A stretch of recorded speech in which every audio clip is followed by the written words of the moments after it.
ओम नमः शिवाय। मैं हूं एस्ट्रोलॉजर के एम सिन्हा और मैं अपने इस यूट्यूब चैनल पर आप सभी का हार्दिक स्वागत करता हूं। कल 17 दिसंबर और इस वीडियो को प्रारंभ करूं इससे पहले आपके दो महत्वपूर्ण प्रश्न जो लगातार मैं दैनिक राशिफल में लिया करता हूं। और ये प्रश्न या तो आपके प्रश्न होते हैं जो कि व्हाट्सएप पर आते हैं या कमेंट सेक्शन में होते हैं। और प्रश्नों की संख्या ज़्यादा होने के कारण रैंडमली प्रश्न को सेलेक्ट किया जाता है। हालांकि हमारे जो स्टाफ्स हैं वो सभी लोग इनको एक जगह पर नोट करते हैं क्योंकि सभी के प्रश्नों का उत्तर भी देना ज़रूरी है। तो जिनके प्रश्नों के उत्तर नहीं मिल पाते हैं आपको वेट करना चाहिए, आपको प्रश्नों के उत्तर ज़रूर मिलेंगे। तो आज दो क्वेश्चन पूछा गया है। जैसा कल बताया था, सूर्य का धनु में संक्रांति हुआ है और सूर्य का धनु में संक्रांति होने के कारण खरमास लग जाएगा। इस समय किसी प्रकार के शुभ कार्य जैसे मुंडन संस्कार, विवाह इत्यादि नहीं किया जा सकता है। तो इस समय अगर खरमास लगा है तो आखिर खरमास क्यों लगता है, बेसिकली ये क्वेश्चन पूछा गया है। खरमास लगने के पीछे क्या रीज़न है? देखिए, सूर्य देवता जब भी बृहस्पति देवता के घर में जाते हैं, बृहस्पति देवता के पास जब भी जाते हैं तो बृहस्पति की राशि को ही जलाने की कोशिश कर देते हैं। भले ही नैसर्गिक रूप से क्या हो, मित्र हो, लेकिन नेचर तो उनका जलाने का है। जहाँ पे भी जाएंगे उस भाव से विरक्ति उत्पन्न करना, उस भाव से निगेटिविटी, आप ये नहीं कह सकते निगेटिव के लिए, लेकिन उस भाव से अलगाव उत्पन्न कर देते हैं। क्योंकि अलगाववादी ग्रह होने के कारण, सेपरेटिव नेचर होने के कारण ये परेशान करने की कोशिश करते हैं। तो यहाँ पर खरमास इसलिए लग जाता है क्योंकि बृहस्पति जो कि शुभ कार्यों के लिए देखा जाता है, किसी भी शुभ कार्यों के लिए हम लोग ये देखते हैं तारा अस्त है या उदय है तो बृहस्पति देवता को ज़रूर देखना चाहिए साथ में। और जब बृहस्पति देवता को देखेंगे उसमें सूर्य देवता प्रवेश करेंगे तो उनको पीड़ा होती है और इस कारण से उनके सम्मान में किसी प्रकार के हम लोग वैवाहिक कार्यक्रम या मुंडन संस्कार इत्यादि शुभ कार्यों को नहीं किया जाता है। इसके बाद दूसरा क्वेश्चन पूछा गया जो कि व्हाट्सएप पर आया था, कुंडली में पिता का स्थान नवम होता है या दशम होता है? देखिए, कई जगह पर दशम स्थान मेंशन्ड है, कई जगह पे नवम स्थान मेंशन्ड है। इस प्रश्न को समझाने के लिए मैं चार्ट पहले एक ओपन कर लेता हूँ रफली, और उस चार्ट को देखते हैं क्या समझ में आता है। मेष लगन का ही चार्ट ले लेते हैं कल का। यहाँ पर जहाँ एक नंबर लिखा है ये आप है, जहाँ पर एक नंबर लिखा है ये आप है। इसका मतलब ये पोर्शन आप है और ये आपकी वाइफ है। एक नंबर आप है, 7 नंबर आपकी वाइफ है। तो ये जो 4 नंबर आपकी माता है तो 10 नंबर पिता होना चाहिए था। सामान्यतः देखा जाए, जिस तरीके से मैं आपको समझा रहा हूँ कि अगर आप ये एक नंबर को आप खुद मानते हैं, आप लगन है, ये खुद है, और ये आपकी जीवन साथी, पति पत्नी कोई भी हो सकते हैं, और ये जो पोर्शन है ये माता है तो ये वाला पिता होना चाहिए। लेकिन पिता का स्थान नवम क्यों माना गया है, इसको ज़रा समझिएगा। देखिए, नवम स्थान मानने के पीछे रीज़न ये होता है कि अगर आप ये हैं तो आपसे पंचम आपकी संतान होती है। तो पांचवा घर काउंट कर लीजिए, यहाँ से ये एक हो गया, 2 3 4 5, तो ये वाली जो घर होगी वो आपके संतान की घर होगी। तो पिता से भी पांचवा घर क्या होगा? पिता से पांचवा घर पिता की संतान यानी आप हो जाएंगे। तो आप कौन है? आप मतलब लगन है। तो एक नंबर तक पहुंचना है तो ऐसे नंबर से काउंट कीजिए कि आप एक नंबर पे पहुंचे। तो 9 नंबर से अगर मैं काउंट करूंगा तो 9 10 11 12 और एक, ये 5 घर पहुंच गया। 1 2 3 4 5। इसका मतलब है अगर लगन से पांचवा आपकी संतान है तो नवम से पांचवा आप खुद हो जाते हैं। इसीलिए नवम भाव को पिता का भाव माना जाता है। हालांकि इसमें अभी भी कई लोग दसम भाव को भी पिता मानते हैं। उसके पीछे रीज़न अलग है क्योंकि दसम भाव से बहुत सारी चीज़ों को निकाला जाता है, आपके कार्य, व्यवसाय, राज्य, सत्ता, इसीलिए पिता को भी वहाँ पर महत्व दिया जाता है। लेकिन नवम भाव से एग्जैक्टली अगर आप देखिए तो आपको समझ में आएगा, नवम भाव ही पिता का भाव माना जाता है। तो ये दो प्रश्न थे जो कि आपके क्वेश्चन थे जो पूछे गए थे।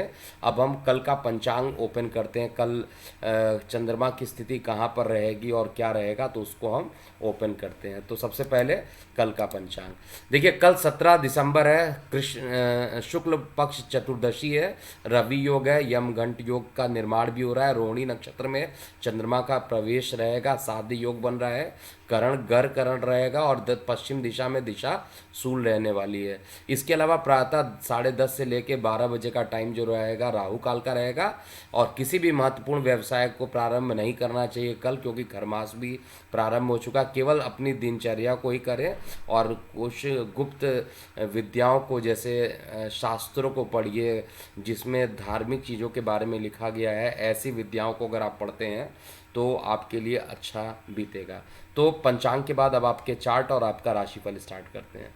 देखिए, सबसे पहले मेष लगन के लिए देखा जाए तो मेष लगन में चंद्रमा जो है आपके लगन से द्वितीय घर में प्रवेश कर रहा है। और लगन से द्वितीय घर में चंद्रमा का प्रवेश करना आपको एक प्रकार से, जहाँ पर कोल्ड कफ थोड़े टाइम के लिए बढ़ा सकता है, माता को थोड़ी कुछ परेशानियां दे सकता है, अकस्मात अनचाही यात्रा पर भी आपको ले जा सकता है। इसके अलावा भाग्य का सहयोग जो रहेगा कल आपको निश्चित रूप से मिलने वाला है। वाहन चलाते समय अभी भी सावधानी बरतिए, नहीं तो दुर्घटना होने की संभावना कल के दिन में है। विशेष रूप से पश्चिम दिशा में बिल्कुल यात्रा आपको नहीं करनी चाहिए। जीवन साथी का सहयोग आपको कल के दिन मिलेगा और भाग्य में वृद्धि भी कल के दिन होनी है। वृषभ लगन की बात करते हैं। देखिए, वृषभ लगन में चंद्रमा जो रहेगा वो लगन में ही रहेंगे और आपके पराक्रम का मालिक लगन में रहेगा, तो छोटे भाई बहनों से आपको सपोर्ट मिलेगा। मित्र रिश्तेदार इस समय आपके हितकारी सिद्ध होंगे। भाग्य का भी साथ मिलेगा। धार्मिक कार्यों से ही काफ़ी टाइम आपका बंधा हुआ सा फील करेंगे, लेकिन जीवन साथी के साथ कुछ अकस्मात संबंध बिगड़ सकते हैं। धन के क्षेत्र में जो आप प्रयास कर रहे हैं कल के दिन वो सार्थक रहेगा और आय के स्रोत जो रहेंगे वो भी बढ़ाने की पूरी कोशिश करेगा। जिनको कल इंटरव्यू देना है, इंटरव्यू में सफलता के योग भी गोचर में बने हुए हैं। अब हम मिथुन लगन की बात करते हैं। देखिए, मिथुन लगन में चंद्रमा की पोजीशन लगन से द्वादश में रहेगा, इसलिए यहाँ पर हाइपर एसिडिटी का हो जाना और परेशानियाँ थोड़ा सा बढ़ेगा। लेकिन धीरे धीरे दिन जैसे जैसे बढ़ता जाएगा, 12:12 के बाद आपका दिन काफ़ी अच्छा बीतेगा। हर प्रकार की मनोकामनाएं सिद्ध होंगी। इस समय छोटे भाई बहन सभी सहयोगी सिद्ध होंगे और मित्र यार भी आपको पूरे तरीके से सहयोग करेंगे। धन से संबंधित कुछ परेशानियां चल रही थी तो वो भी खत्म होंगी और भाग्य भी आपको साथ देने वाला है। कर्क लगन की बात किया जाए तो कर्क लगन में चंद्रमा जो रहेगा वो आय के स्थान पर रहेगा और वहाँ पर ग्रसित भी रहेगा, राहु के साथ ग्रसित रहेगा। तो निश्चित रूप से आपको कल के दिन जो रहने वाला है वो थोड़ा मेहनत ज़्यादा करना पड़ेगा। धन के अर्जन करने के लिए आपको मेहनत करना पड़ सकता है। मानसिक तनाव की स्थिति थोड़ी सी राहु कर सकता है आपको या आपके छोटे भाई बहन को थोड़ा परेशान कर सकता है, लेकिन आपके संतान से आपको सुखद समाचार की प्राप्ति होगी और नौकरी व्यवसाय में उन्नति के योग भी कल के दिन बन रहे हैं। जीवन साथी का पूर्ण सहयोग कल मिलेगा। सिंह लगन की बात किया जाए तो सिंह लगन में कल का जो दिन रहेगा चंद्रमा की उपस्थिति आपके लगन से दशम स्थान पर रहेगा, तो निश्चित रूप से विदेशों से लाभान्वित करना और अकस्मात कोई कोर्ट केस चल रहा था तो उसमें रिजल्ट पॉजिटिव की ओर इंडिकेशन कर देना, ऐसा कल के दिन सिंह लगन वाले जातकों के लिए दिखाई दे रहा है। इसके अलावा थोड़ा सा स्वास्थ्य को लेकर सचेत रहने की ज़रूरत है, क्योंकि अभी गोचर में शुक्र और शनि की उपस्थिति छठवें भाव में बहुत अच्छा नहीं है। इवन आपको विपरीत लिंग वाले जो लोग होंगे वो आपके गुप्त शत्रु के रूप में प्रकट हो सकते हैं, इसलिए अपनी बात को सीक्रेट रखिए, सभी से शेयर मत कीजिए। आय के साधन में कल कुछ रुकावट आने के संकेत दिख रहे हैं, लेकिन विद्यार्थी वर्गों के लिए कल का दिन अच्छा रहेगा। शेयर सट्टा में कल बिल्कुल भी पैसा ना लगाएं। कन्या लगन की बात करते हैं। देखिए, कन्या लगन में कल का दिन अत्यंत श्रेष्ठ होने वाला है। एक तो कार्यस्थल पर वृद्धि होना है, कार्य को लेकर कुछ पॉजिटिव इंडिकेशन आना, भाग्य का साथ मिलना और साथ में आपके आय के क्षेत्र में जो प्रयास कर रहे हैं उसमें वृद्धि होना फिक्स्ड है। इसके अलावा माता से भी सुख की अनुभूति मिलेगी। हर प्रकार से सब कुछ ठीक है। प्रेम प्रसंग भी कल के दिन बड़ा रहेगा। थोड़ा सा ओवर एक्साइटमेंट में आकर, ओवर कॉन्फिडेंट में आकर कुछ गलत चीज़ें मुंह से ना बोलिएगा, ऐसा दिख पा रहा है। इसके अलावा तुला लगन की बात करें तो तुला लगन में कल का जो दिन रहने वाला है वो आपके लिए थोड़ा सा धन के अर्जन में कठिनाइयाँ उत्पन्न करने वाला रहेगा। हालांकि शरीर में थोड़ा सा आलस्य रहेगा, किसी कार्य को करने के लिए थोड़ा सा आलस्य हो सकता है। लेकिन माता के स्वास्थ्य में अगर गिरावट थी तो वो रिकवर होगा, माता का सुख मिलेगा। और भूमि वाहन मकान का भी कल सुख मिलने के पूरे पूरे चांसेस दिख रहे हैं कि अगर आपको कोई इनसे रिलेटेड कोई कार्य करना था तो उसका भी पॉजिटिव मोड आपको दिखाई देगा। अगर कहीं पैसे फंसे हुए हैं तो अभी भी फंसे रहेंगे, क्योंकि मंगल केतु का युति अभी भी परेशान करेगा। और गले में ये दोनों जाकर बैठे हैं तो गले में कुछ परेशानी के योग भी कल के दिन रहेगा। और चंद्रमा अष्टम में बैठना वैसे भी अच्छा नहीं माना जाता है। वृश्चिक लगन की बात किया जाए तो वृश्चिक लगन में कल का दिन जीवन साथी के साथ कुछ मतभेद होने की संभावना हो सकती है। इसके अलावा कई धन को लेकर जो है अकस्मात कुछ ना कुछ सुख की अनुभूति तो रहेगी, लेकिन धन आएगा और उसमें खर्च होने की भी टेंडेंसी ज़्यादा हो जाएगी। इसलिए कुल मिलाकर फाइनेंस को आपको सही से मेंटेन करके चलना चाहिए। आय के साधन बढ़ने के पूरे पूरे योग हैं। अगर आप कोई किसी भी चीज़ को आप लीड करते हैं या आप मुख्य रोल में हैं और आपकी पूरी टीम है तो आपको पूरे मेहनत के साथ अभी काम करना चाहिए। गोचर में स्थिति अच्छी बन रही है, भाग्य का साथ कल के दिन आपको मिलेगा। लेकिन जिनको गले में कुछ परेशानी रहती है वो परेशानी थोड़ी बढ़ सकती है। धनु लगन की बात किया जाए तो धनु लगन में कल का दिन जो रहेगा, चंद्रमा आपके लगन से छठवें घर में बैठेंगे तो अकस्मात जो होंगे गुप्त शत्रु हावी होंगे, एसिडिटी अकस्मात आपको परेशान कर सकता है। विदेशों में कोई काम ऐसे रहेंगे जो बनते बनते बिगड़ सकते हैं, लेकिन धन अर्जन के क्षेत्र में किया गया प्रयास बढ़ता रहेगा और साथ में भाग्य का सहयोग भी आपको मिलेगा। माता के स्वास्थ्य में गिरावट जो चल रही थी वो खत्म होगी और पराक्रम बढ़ेगा। मकर लगन की बात किया जाए तो मकर लगन में कल का जो दिन रहने वाला है वो थोड़ा मिश्रित ही रहने वाला है। मकर लगन में एक तो जीवन साथी के साथ सहयोग आपको मिलेगा निश्चित रूप से।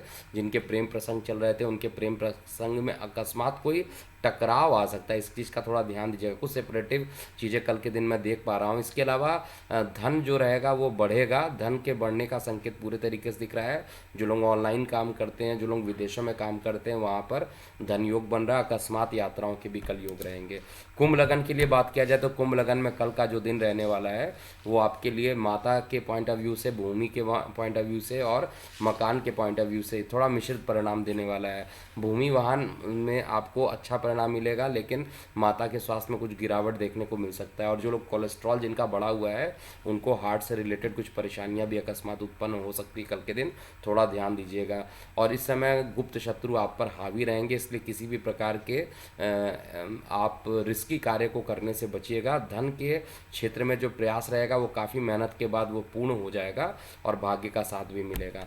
मीन लगन अर्थात अंतिम लगन की बात किया जाए तो मीन लगन में कल का जो दिन रहने वाला है वो आपके लिए कुल मिलाकर अच्छा रहेगा। सबसे बढ़िया बात, आपके जो कार्य और व्यवसाय को लेकर एक उन्नति के योग, प्रमोशन के योग यहाँ पर दिखाई दे रहे हैं। इवन विदेशों से लाभान्वित होना और यात्राओं की अधिकता होना ये अभी भी गोचर में बना हुआ है। प्रेम प्रसंग इस समय लंबे टाइम तक आपके चलते रहेंगे और छोटे भाई बहनों को हालांकि थोड़ा कष्ट हो सकता है, राहु चंद्रमा की युति बन रही है या कानों में कुछ पीड़ाएं हो सकती हैं, लेकिन गोचर इस समय अब थोड़ा ठीक होने लगा है तो आपका कल का दिन भी ओवरऑल अच्छा रहेगा। भाग्य में थोड़ा साथ पूरा नहीं मिल पाएगा, इसलिए शेयर सट्टा लॉटरी से थोड़ा सा दूरी बनाकर रखिएगा। तो ये था पूरा मेष से लेकर मीन लगन वाले जातकों का कल कैसा बीतेगा। अभी के लिए इतना ही। मैं हूँ एस्ट्रोलॉजर के एम सिन्हा। ओम नमः शिवाय।